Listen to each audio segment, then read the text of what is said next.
What's up guys, Phoenix here. This video is going to be another DevPro Duel video, and this time it is going to be showcasing the new Gadget support and my current take on the new Gadget deck. Now this deck has definitely gotten a huge boost in potential with Gold and Silver Gadget being released in the movie pack in the OCG, if I remember correctly.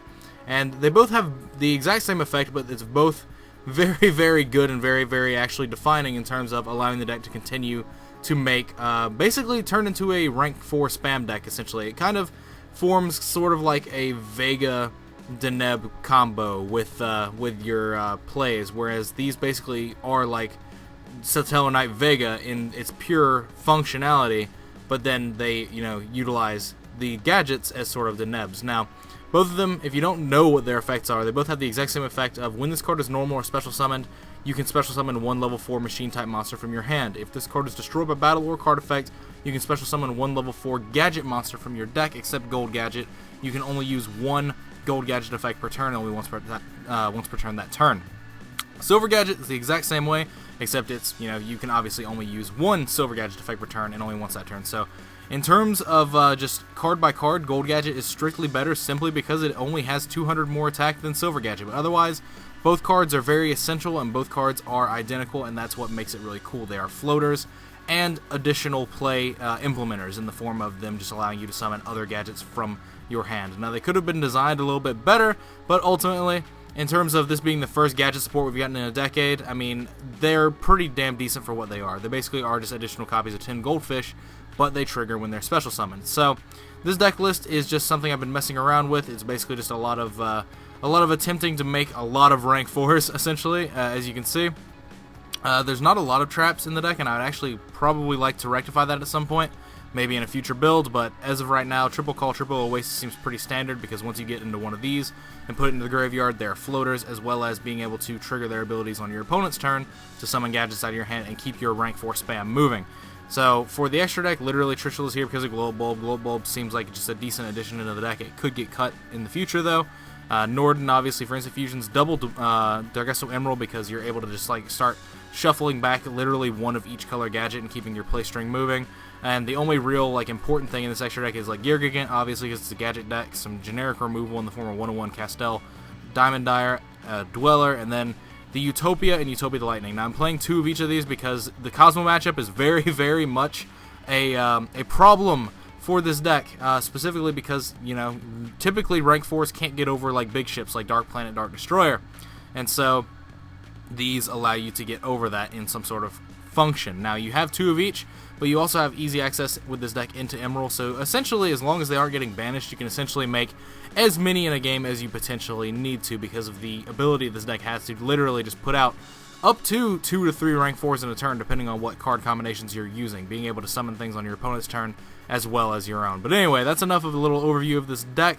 If you have any suggestions for the deck, leave them in the comments down below, or send a deck list to my Facebook fan page, which is in the description. A link to that is. And other than that, let's just jump straight into the first game. Alright, so game 1 of 3, all of which against Extra Deck Monarchs, as you should have known by now by the title of the video. But I chose to play specifically against Extra Deck Monarchs, one, because I believe it to be the better of the two decks between Extra Deck Monarchs and Domain Monarchs, and two, because honestly, if you're trying to test the deck against a matchup, making it not against a Floodgate matchup where Domain Monarchs literally just set up Domain and you literally have to have the out to it or else you're not allowed to play the game, at least with this specific build of mine, it basically becomes more of Floodgate versus out rather than deck versus deck, and I wanted to keep it deck versus deck or strategy versus strategy, essentially.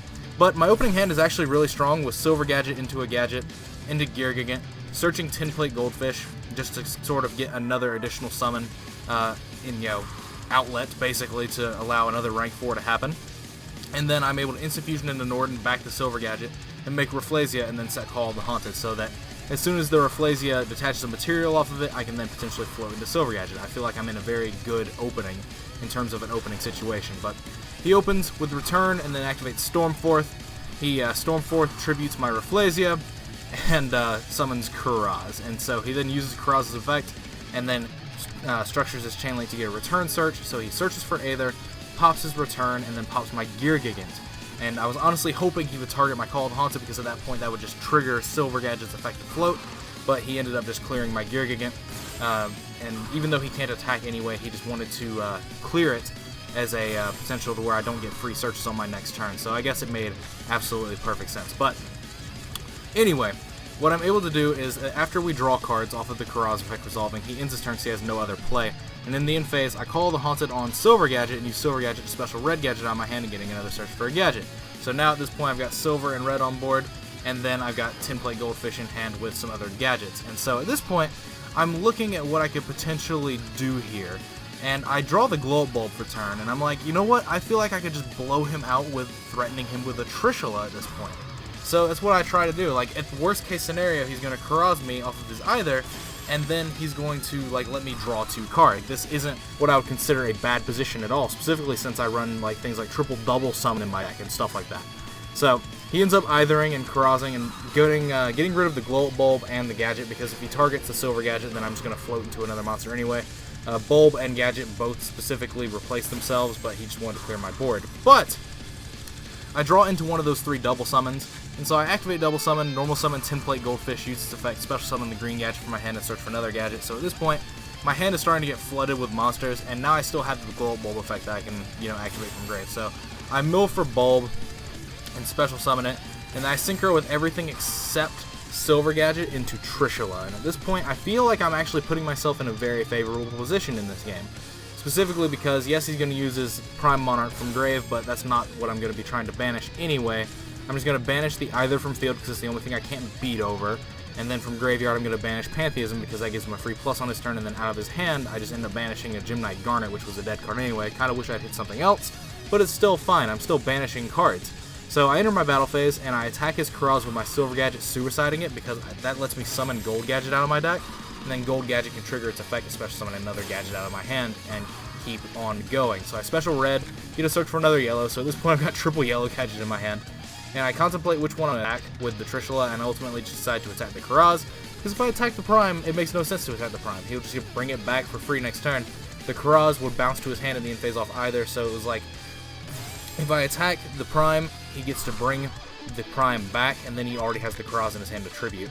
And so then, main phase 2, I overlay my 2 gadgets on board that I just summoned into Castell, spin the Prime back to his deck, and I feel like I'm in a very, very decent position.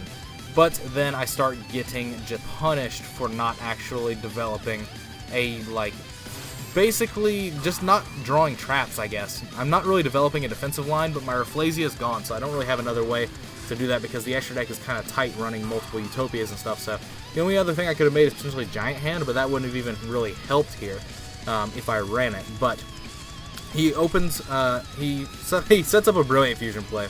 I don't know if he had that. I think he just drew it. And so he Brilliant Fusions, sends a Light and a Gymnite to his grave, gets Seraphine on board, but the Light he sent was Idea, which lets him get back the Pantheism that I just banished. And so then he just starts activating it and sending all these things to grave. He ends up getting another Prime Monarch in circulation off of the Pantheism draws and stuff like that, because I think he ends up resolving 2 Pantheisms in this turn. And then he uses a normal summon on Eidos because he doesn't have Idea, because he just sent one to grave. And so I think he doesn't have another one in his hand at this point, or he's just trying to actually just get the Eidos into grave, because then that gets to recycle the Idea. There's a bunch of different play lines that he actually gets to go down here, but he summons an Erebus, and at this point, I don't have another double summon, enabler in my hand, in the form of I don't have another Gold or Silver Gadget in my hand, and all I have in my hand are literally just vanilla, just OG colored gadgets.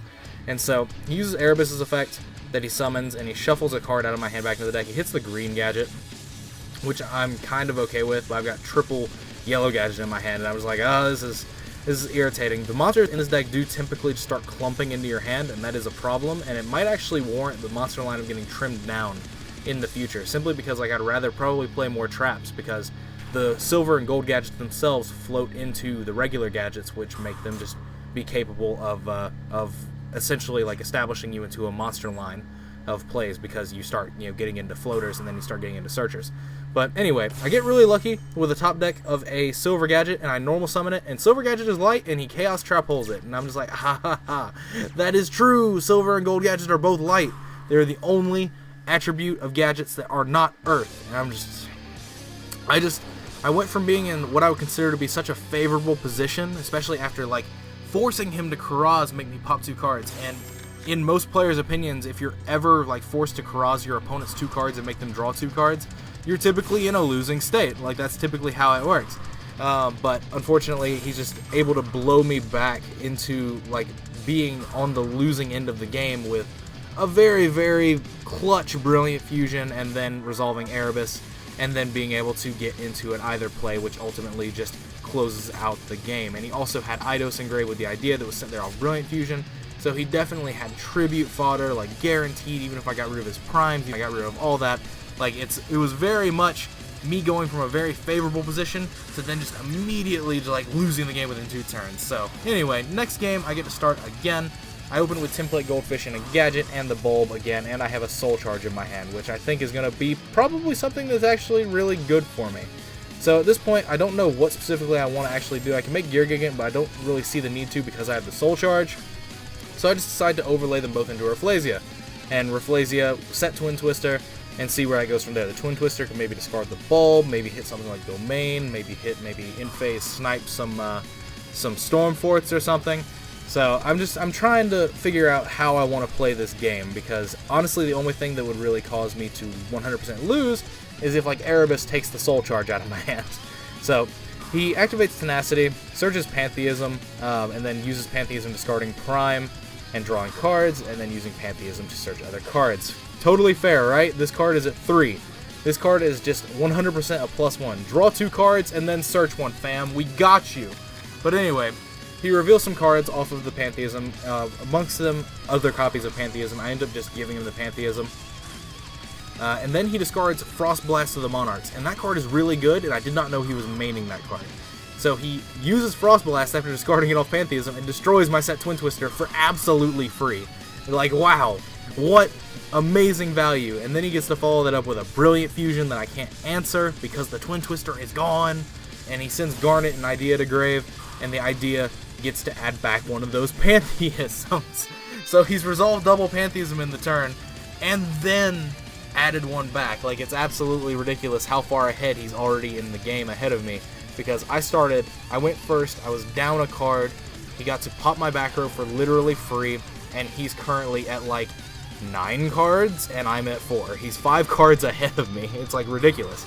But anyway, he tributes an Eidos and his Seraph Knight for Erebus. I just go ahead and use Rafflesia's effect, send Bottomless from deck to grave so that I can get it off the board. I don't want to deal with the body there. And then potentially I could do some things next turn with the Soul Charge if it stays in my hand. Luckily, if that ends up being the case, that would be great. But he sends a Return of the Monarchs and I think another Prime to grave. Yeah, that seems to be what it is. He's already got a Pantheism loaded. The Erebus gets banished, so he can't add it back, so there's that as well. There's a lot of different things that happen, but he has to either spin my Rafflesia or take a card out of my hand. And lo and behold, the one card I did not want him to take out of my hand, he hits! He hits the Soul Charge! My entire basis of how this play I was expecting to structure it was just gone. And so he, for some reason, he actually goes ahead and activates Eidos' effect from grave at this point and summons Idea back. And then gets another Eidos out of the deck. He was either doing this for deck thinning, or he had just forgot that he had already used his 2 normal summons, and he did not realize that Eidos doesn't stack. I mean, that's a mistake that I made in one of my previous videos as well. Simply because Eidos does have a different wording. It says you can gain an attribute summon in addition to your normal summoner set. It doesn't say you can gain an additional normal summon. So, logically speaking, looking at it from that perspective, I can see why he would make the mistake. I mean, I made the mistake. I literally experimented with it in a video. I was like, I wonder, I'm going to try this. I'm going to see if this works. Because I felt like you might be able to get 3 normal summons out of it because it specifically says a tribute summon. And so it is a differently worded effect. But I digress. He ends up, I can't do anything to really clear his, board presence. Because all I get to do is normal summon a Gadget and pass. Or I don't even get to pass. He summons Aether out of his hand. That's right. And Karaz is one of my cards, and then I get to draw a card. So from there, yeah, I think what in the world actually happened? I can't recall. Did he even Karaz a card, or did I just draw that warning for turn? I don't know, but something ends up eithering on my turn, summoning a Karaz, popping some cards. He either drew cards or I drew a card, and I have a warning and I set it. So I can't even attack over his vassals. So that's the thing that happened here. So then during his turn, he establishes a play to try and summon Erebus and take more cards away from me. I'm forced to warning it because, 1, he has Return up, and 2, I don't feel like losing any more cards to this Erebus, you know? Like, I really would rather that not be the case. So at this point, he activates Erebus, discarding, I think, Pantheism is what he discarded, and he gets to add Erebus back to his hand. He has Kuraz in his hand that was sent there off the Aether that got bounced, and now he's got the Erebus there as well, and now he gets to resolve a Pantheism again, because Pantheism was added back to his hand off of the idea in a previous turn. So he gets the Domain, and he attacks over my yellow Gadget, and I just don't see a way that I can pull this one out. And then I draw another copy of green Gadget. Not only did I have one, now I get another one. So basically, I have no way to really establish any sort of rank 4s, which are the way that I'm going to be trying to win this game. I've never been able to get the Glow-Up Bulb out of my hands, which if I was able to put the Glow-Up Bulb in grave, I could have potentially, possibly been able to adjust my my play string and make Trish, maybe, but it still would have depended on what the cards I drew were. It would have to have been like Template Goldfish or Gold and Silver Gadget. And then like there's also the factor of he plays Chaos Trap Hole, so like Gold and Silver Gadget are inherently a little bit weaker against his deck. But I mean, these are problems. These are problems that have to be addressed. And like I said, like the biggest problem I've had with this deck during this matchup was I just kept drawing way too many monsters. I didn't draw enough like reactive cards, and like looking at my deck list, that's pretty much a given. There's only like 6 traps in there. It's like a playset of strikes, a warning, and the 2 targets for Rafflesia. So honestly, that probably needs to change and be bumped up, and I probably need to slim down on the monster lineup because I'm playing like full playsets of everything, and that's honestly probably not the way it needs to go. But anyway, he gets to summon Erebus again and take cards away from me, and then attacks me for games. So third game, at this point, I'm already down to, I don't even know if there's even a way that I could just like try to like redeem this in my mind, but this time I open with a lot of defensive cards, and I just don't open with a way to make a rank 4. I feel like if I had opened a way to make a rank 4, then this game would have been very, very much under my control very early. Like if I'd opened a Gadget or something, like it would have been like any Gadget. It didn't even have to be like red, green, or yellow. If I'd opened gold or silver, hell, even another Template Goldfish to at least get like Geargigant searches, that would have been fine.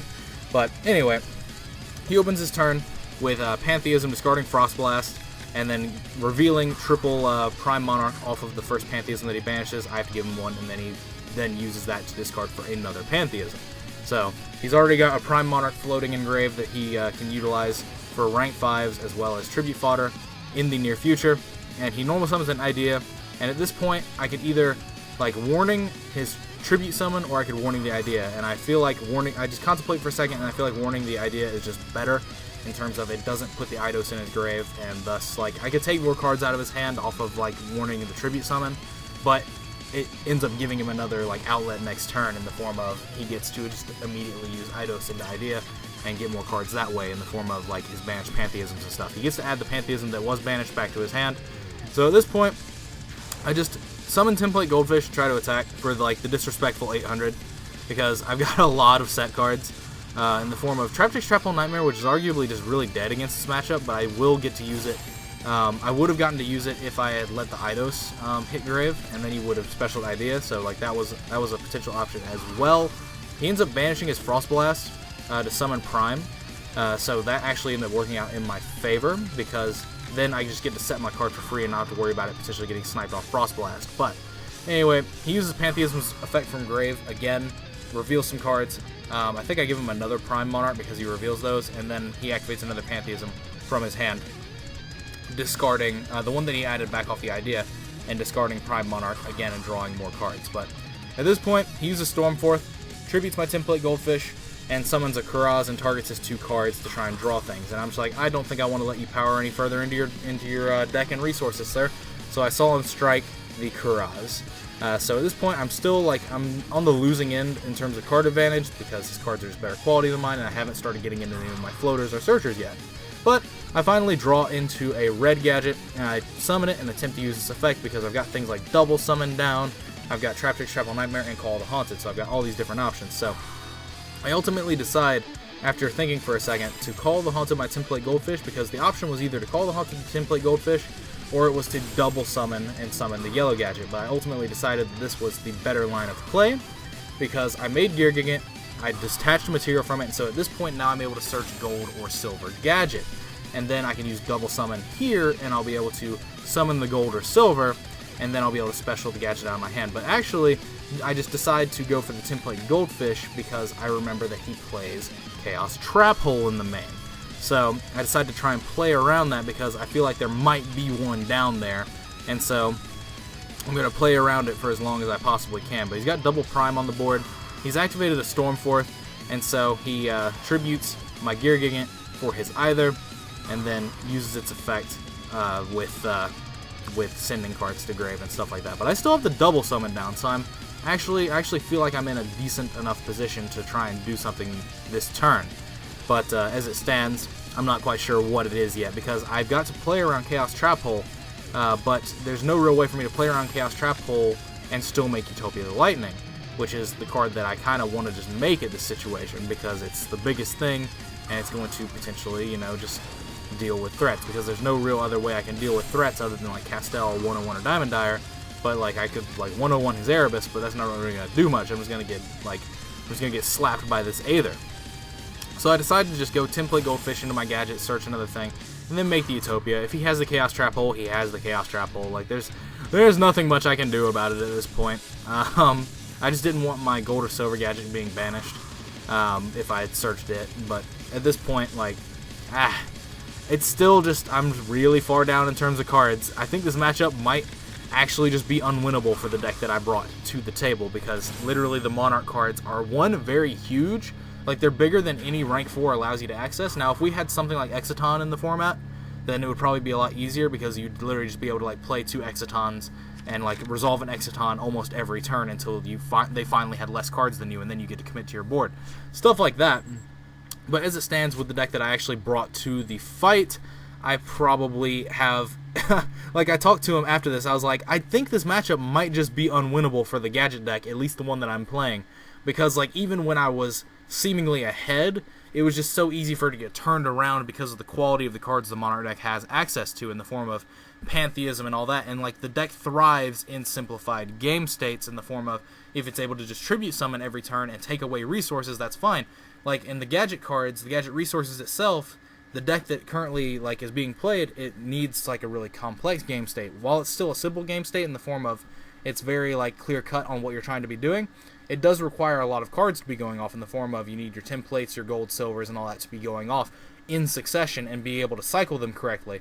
And then you'll eventually end up to a point where if you're not cycling through correctly, you'll end up with just a lot of gadgets that you can only summon one of in your hand. So there's that potential there, but I don't know. I feel like I just need to tweak the deck around a little bit and maybe try this again in the future. But as it stands, like I said, I don't think the deck can actually beat Monarchs with all of its support at this current point in time, unless the deck literally adopts a different focus. Because I'm literally just trying to play rank 4 spam combo gadgets, and that may not be the approach to take with these new resources that were given to us. But anyway, as always, guys, thanks for watching. Like, comment, subscribe to all the nonsense you usually do. If you want to suggest a deck for me to play, you can send me a deck list to my Facebook fan page, as I already said. Link is in the description to that. If you want to support me, clicking ads on my videos and disabling ad block when you view my videos is the best way to support me. It really helps keep me motivated to keep making these sorts of videos in the best quality that I can produce for you. And it just, if it's something you can take the few seconds out of your day to do to help support me, it's something that just really helps. It would be greatly appreciated by me. Like, I cannot express how much it would be appreciated and how much it helps. And if you enjoy the content, like, and you want to show your support, that's honestly the best and most meaningful way. But other than that, that is all for this video. Thank you all for watching, and as always, guys, take care.